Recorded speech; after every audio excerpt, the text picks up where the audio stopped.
Welcome back. They haven't put a stop to me yet. Hopefully they won't. Mummy Elvira's still with us for the letters I and J. Like I said yesterday, I have had to combine the two.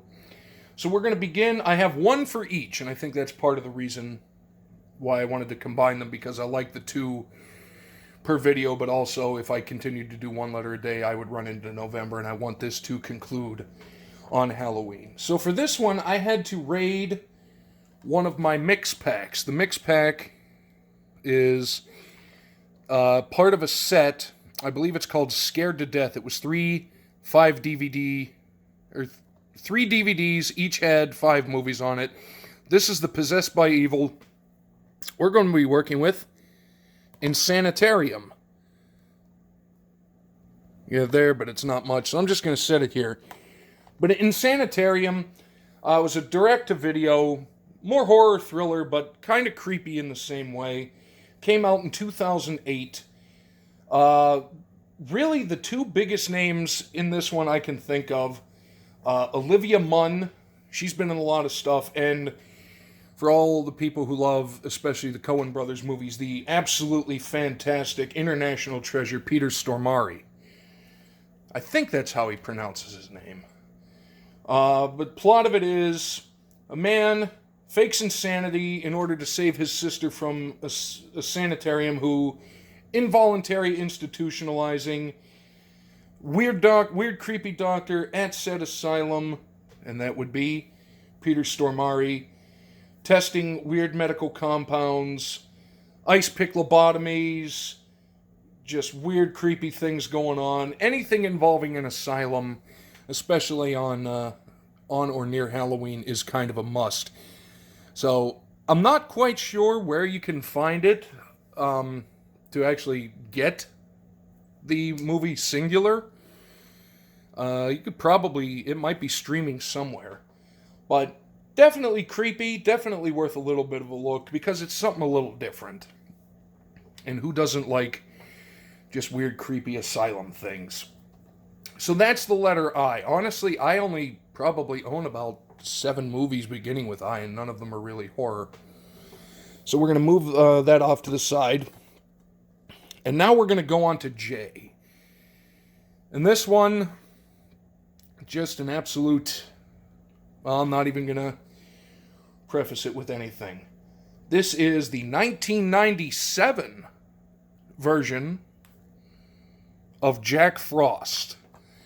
Not the 1998 one, the heartwarming classic movie with Michael Keaton, one of Pittsburgh's favorite sons.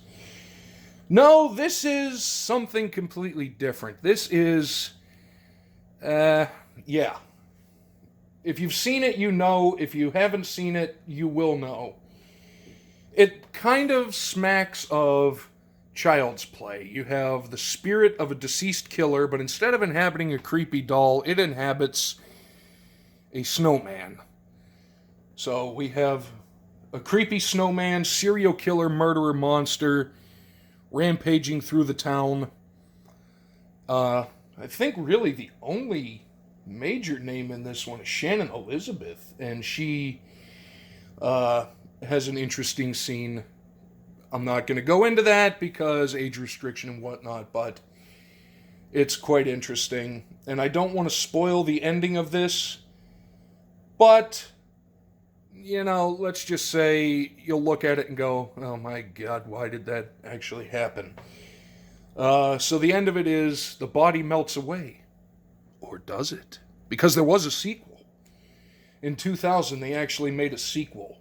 Jack Frost 2, Revenge of the Mutant Killer Snowman.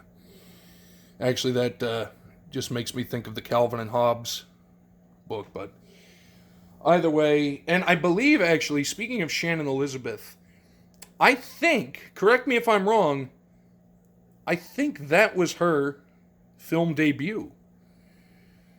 And there have been some interesting film debuts in quote-unquote horror movies.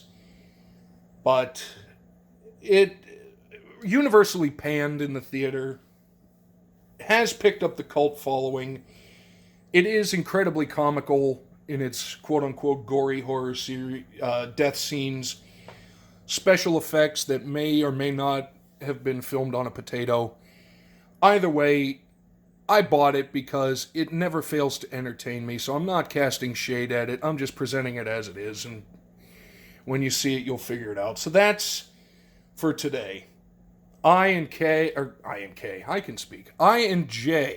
had to rate a pack, so Insanitarium for I, definitely creepy.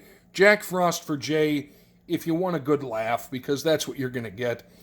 And it is kind of creative in a weird way, but definitely, yeah, that's about all I have to say. I think at this point I would like to say that the films presented do not necessarily represent the opinion of Zach and Zach's Collections, but actually they do, so it is what it is. Hopefully you're loving it. Let me know down below how much of a weirdo I am for picking these two. What would you throw in? And again, this is only movies that I own. If I would have owned it, I would have picked Ice Cream Man for I with, I believe Clint Howard was in it, but I do not own it, which actually kind of disturbs me more than some of these movies. So we're going to close on that. Keep it going. Keep loving it. Keep watching those movies. And we will see you tomorrow.